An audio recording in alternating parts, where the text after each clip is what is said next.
Hello everyone, I am Lokesh and welcome back to our channel Online Learning. This video is related to Infosys System Engineer 2025 overall exam and interview experience. As we know that Infosys announced the system engineer hiring for the 2025 batch on campus opportunity. We are eagerly waiting for off campus opportunity, but this time Infosys announced the on campus. So today we have a special guest with us, Vaibhav. Vaibhav already completed the Infosys examination recently and completed the interview. And today he will share his interview experience with us. Like, what about the examination process? What about the new pattern that is implemented by Infosys? What are the questions and everything? So, Vaibhav, please introduce yourself. Hello, sir. My name is Vaibhav Nirmal, currently in my final year of engineering. Yeah. I have recently completed a Infosys selection round, sir. Okay so like Vaibhav आप मुझे ये बताइए कि कैसा आपका experience रहा and Infosys examination से because it's a on campus opportunity. इतना भी हार्ड नहीं था, सर। वो ओके. टीसीएस के लेवल से थोड़ा लो ही लेवल था। ज्यादा हार्ड नहीं था, सिर्फ पूरा कॉन्फिडेंस पर ही डिपेंड था वो। ओके सो इस बार इन्फोसिस का पैटर्न चेंज हुआ है. जैसे हम जानते हैं कि पहले 5 सेक्शन थे: reasoning, verbal, technical, numerical, puzzle and pseudo code. Okay. But इस बार टोटल 7 सेक्शन आए हैं एंड 120 मिनट्स का टाइम है, जिसमें इंग्लिश ग्रामर और एक इंग्लिश राइटिंग टेस्ट भी है. सो ओवरऑल एक्सपीरियंस कैसा था? फर्स्ट सेक्शन से बात करते हैं, जो कि रीजनिंग एबिलिटी. सो उसमें क्या क्या क्वेश्चंस थे, क्या ध्यान रखना चाहिए? उसमें सर अराउंड 15 क्वेश्चन थे। ओके. उसमें सिटिंग अरेंजमेंट के क्वेश्चंस और नंबर सिस्टम के क्वेश्चंस भी ज्यादा थे। ओके. और कुछ इंग्लिश के भी थे, मतलब सेंटेंस कंप्लीशन का, अजम्पशन का, ऐसे ही कुछ बड़े। ओके. लाइक कि ओवरऑल तो इजी ही था सर वो।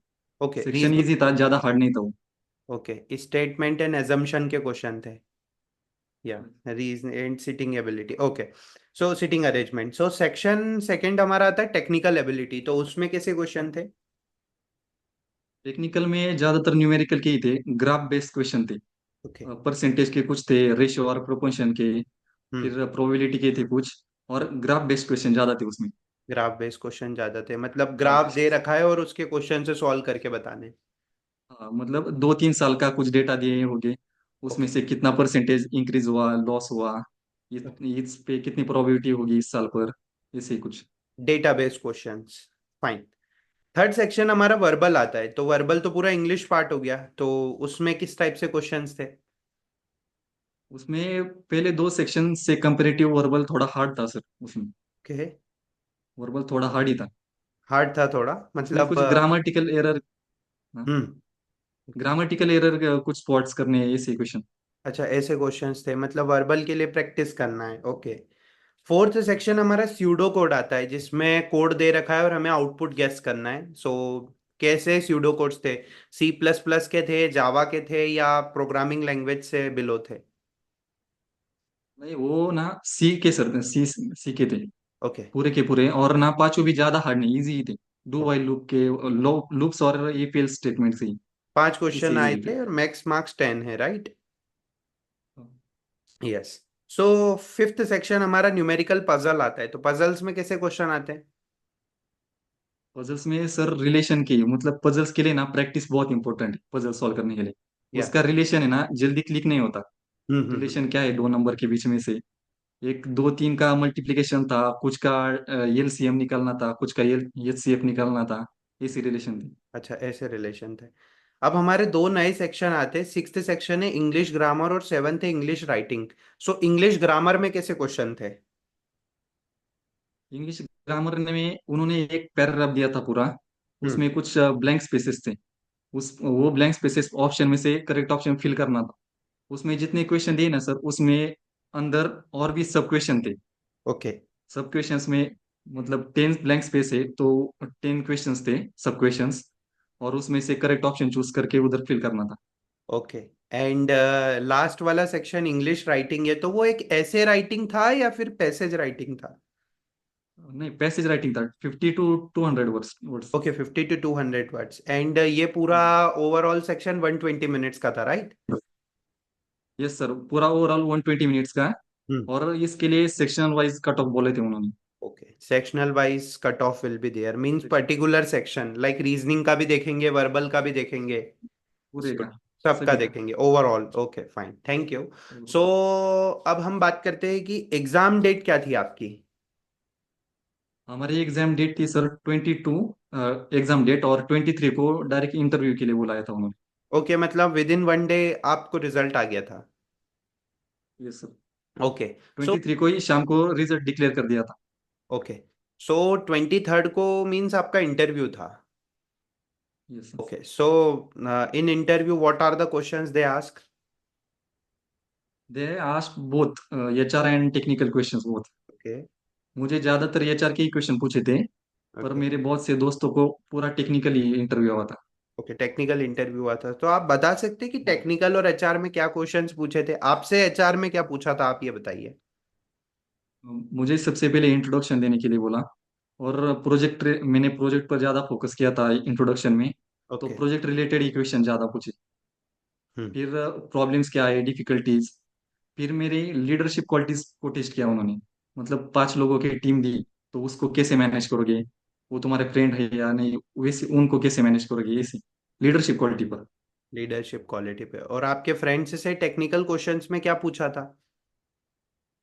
और सबसे पहले उसे लैंग्वेज कंफर्म की, कौन सी लैंग्वेज उसके अच्छी है। फिर हम्म। उसके लिए डिटेल्स में उसके क्वेश्चन पूछे, कुछ डीएसए के बेसिक क्वेश्चन ही थे। ओके। और एक सुडो कोड लिख कर दिया कागज पर, हम्म। उस सुडो कोड का आउटपुट क्या हुआ होगा वो पूछा, कंस्ट्रक्टर्स पूछे। बस इतना ही, ओके, इस टाइप ज्यादा से। हार्ड नहीं था।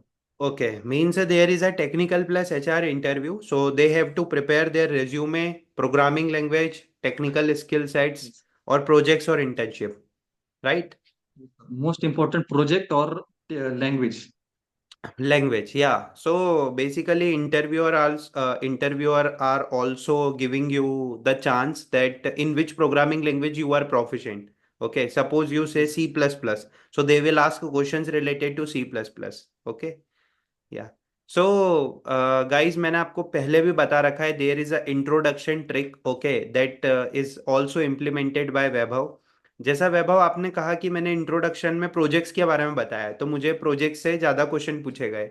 सो ये हमने बहुत पहले इंट्रोडक्शन की एक ट्रिक बताई थी चैनल पे, एक्सेंचर की इंटरव्यू सीरीज है, कि आपको जो पार्ट आता है, जैसे टेक्निकल में जो आता है या फिर आप प्रोजेक्ट जो आता है, उसको आप अपने इंट्रोडक्शन में ऐड करो, तो क्वेश्चंस वहां से ज्यादा होते हैं। ओके, सपोज आपने सर्टिफिकेशन के बारे में बता दिया, तो इंटरव्यूअर वो आपसे पूछेंगे क्योंकि इंट्रोडक्शन में आपने उस पार्ट पे फोकस किया है। That's the main thing. Actually sir मैंने वही वीडियो देखकर मेरा इंट्रोडक्शन प्रिपेयर किया था। Okay okay, thank you so much, thank you so much Vaibhav. So आपने मतलब इंट्रोडक्शन वहीं से प्रिपेयर किया और आपने ट्रिक इंप्लीमेंट की, तो देखिए काम आ गई वो आपको ट्रिक। काम हो गई सर। यस पूरा वैभव। प्रोजेक्ट का पूरा डिटेल्स की मैं किया था, पूरा प्रोजेक्ट्स का ही। वो इंटरव्यू में हम जहाँ लेके जाएंगे ना उन्हें, हाँ, उससे ही रिलेटेड आगे का क्वेश्चन पूछेंगे वो। बिल्कुल। और जो आप बोलेंगे, जिस आपने आंसर एंड भी करा, जैसे मान लो आपने अगर आंसर एंड करा है किसी टेक्नोलॉजी टर्म से रिलेटेड, या फिर आपने आंसर एंड करा है किसी वर्ड से रिलेटेड, तो फिर वो नेक्स्ट क्वेश्चन उससे रिलेटेड पूछ लेते हैं, क्योंकि वो उसी से प्रीवियस रिलेटेड ही क्वेश्चन। देखते हैं। Yes yes Vaibhav. Yes. So online learning channel ने आपकी कैसे मदद की पूरी इस प्रिपरेशन में। सर मैंने प्रैक्टिस के लिए ना आपके फ्री रिसोर्सेज के वीडियोस और रिसोर्सेज बहुत प्रिपेयर किए थे, उससे यस, मेरी बहुत अच्छी प्रैक्टिस हुई है। और आपके जो डिटेल्स में प्रोसेस के डिटेल्स आप जो वीडियो में बताते हैं, उससे भी बहुत सारी हेल्प हुई है sir. thank you so much, Vaibhav, and it's all your efforts and dedication that 1 year before you cracked the opportunity and you are selected in the particular company. So अभी आपका यस। मतलब आप 25 graduate हो, but आपका अभी selection हुआ है, बहुत अच्छी बात है कि इन्फोसिस से आपने स्टार्ट की है। एंड ऑलवेज कीप ग्रोइंग, और कंपनीज क्रैक कीजिए और स्टूडेंट्स को मोटिवेट कीजिए। सो वैभव, मैं आपसे ये जानना चाहूंगा लास्ट में कि आप स्टूडेंट्स को क्या फीडबैक देना चाहते हैं, मतलब उन्हें कैसे प्रिपेयर करना चाहिए और किन बातों का ध्यान रखना चाहिए। मेरा फीडबैक होगा सर, एप्टीट्यूड की ज्यादा से ज्यादा प्रैक्टिस करो। ओके। जो भी ट्रिक्स कुछ आपने बताई थी वैसे सारी ट्रिक हेल्पफुल है उसमें, सारी ट्रिक्स काम करती है। ट्रिक्स पर ज्यादा फोकस करो, प्रैक्टिस करो। और इंटरव्यू में ज्यादा सबसे ज्यादा इंपॉर्टेंट है कॉन्फिडेंस, कॉन्फिडेंस से बोलो कुछ भी। या कॉन्फिडेंस मोस्ट इम्पोर्टेंट है। Confidence is the key of success. Yes. या कॉन्फिडेंस इंग्लिश बहुत थोड़ी जरूरी है। इंग्लिश ज्यादा अच्छी नहीं हुई तो भी चलता है सर, पर कॉन्फिडेंस होगा ना तो वो भी हो जाता है पूरा काम। कॉन्फिडेंस ही तो देखा जाता है मेन इंटरव्यू में, क्योंकि कल से जब आप कंपनी के बाद कंपनी में जब आप ज्वाइन करेंगे, आप किसी क्लाइंट के सामने बैठेंगे, और अगर आप क्लाइंट को कोई प्रेजेंटेशन बताएंगे या फिर आप उनके सामने कुछ चीज प्रेजेंट करेंगे, तो वहां पर आपको कॉन्फिडेंस मैटर करेगा। किस हिसाब से आप उस यस। प्रोडक्ट के बारे में बता रहे हैं या फिर अपनी सर्विस को एक्सप्लेन कर रहे हैं क्लाइंट के सामने। यही तो होता है मेन कंपनी में। सो वैभव, इसमें से ज्यादा फोकस। ये तो बहुत अच्छा एक्सपीरियंस रहा आपका। सो मतलब आपका फाइनल नेम आ चुका है सिलेक्शन लिस्ट में, बस अभी offer sir letter and college ने, फाइनल कंफर्मेशन बाकी है। यस सर, उन्होंने बोला था कि नेक्स्ट मंथ कुछ मेल आएगा कंपनी से फाइनल सिलेक्शन के लिए। ओके। अभी कॉलेज ने एक लिस्ट रिलीज की है, उसमें नाम आया है ओके, फाइनल ह्यूज सिलेक्शन के लिए। Congratulation Vaibhav, huge congratulation. And thank you ये सर। आपके एफर्ट्स और डेडिकेशन है, आपने प्लेसमेंट क्रैक किया है। और this video is definitely helpful for all candidates, because in the like next upcoming dates there are exam schedule from Infosys. Okay, and this video is also helpful for off campus hirings as well. So like we are waiting for off campus hiring, so everyone can apply for opportunity for system engineer, and this video will be definitely helpful for everyone. So thank you so much, Vaibhav, for sharing your experience with us, and definitely it will very helpful for everyone. Thank you so much. Thank you sir.